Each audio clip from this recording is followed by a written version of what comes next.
Is your truck lifted or just a little too tall? Or maybe you want that extra lifted look on your truck. Fixed steps can be a real eyesore and a real pain to use sometimes. So to save everybody's eyes and a potential ACL surgery, you're going to want to stick around.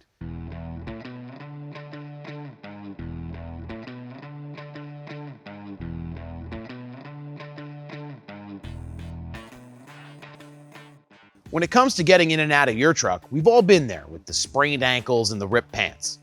The AMP Research Powerstep Xtreme is the plug-and-play solution for your 2020 and newer Ford Super Duty. Step into your truck with style. These automatic deploying retractable running boards come complete with dual motors and LED lighting. Designed for all types of weather, these running boards are made of die-cast aluminum and are powder-coated black to resist corrosion. So enough funny business. Let's get these running boards on our F450. Before we can install our new running boards, we'll have to take the factory ones off. Removing the factory units is pretty straightforward and simply requires removing the hardware from the mounting points under the vehicle. Now that we're under the truck, let's relocate the brake cable guides to allow for clearance. This next step is vital, attaching the motor to the linkage assembly.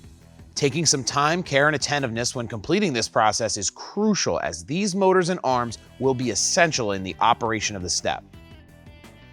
Next, we'll install the controller, remove the fuse from the harness, and attach the harness to the controller and secure it.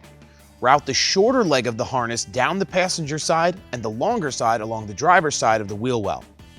Attach the harness ground to the ground location of your choice. We chose to go directly to the battery. Route the factory harness under the vehicle and plug them into the motors. Then, route the remaining wires for LEDs further back on the vehicle.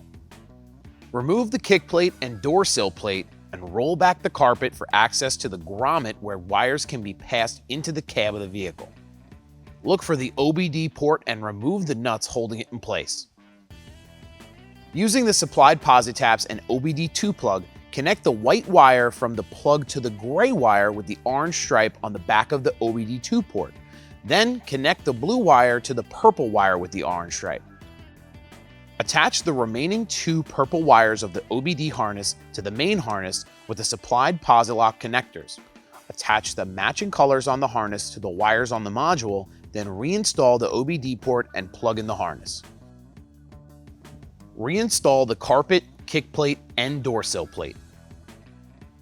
Now we'll attach the step to the arms. On each side of the vehicle, measure from the rear linkage to the end of the board. Measurements should be approximately 11 inches.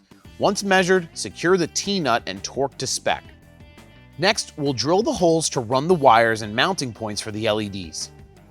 On each side of the vehicle, use a tape measure to mark the LED drill location 2 sections from the studs. Locations are approximately 22 and 66 inches from the front door edge.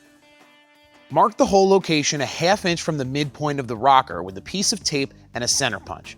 Then drill a 19 by 64 inch hole into the pinch weld. Route the LED wires through the grommet and stick the LED to the rocker panel. Connect the lamp wires, red to red and black to black. Heat shrink and wrap the conduit for protection and secure. Finally, replace the fuse and do a full system check. So if you ever need a little assistance getting in or out of your truck, jump on over to XDP.com to get a set of your own.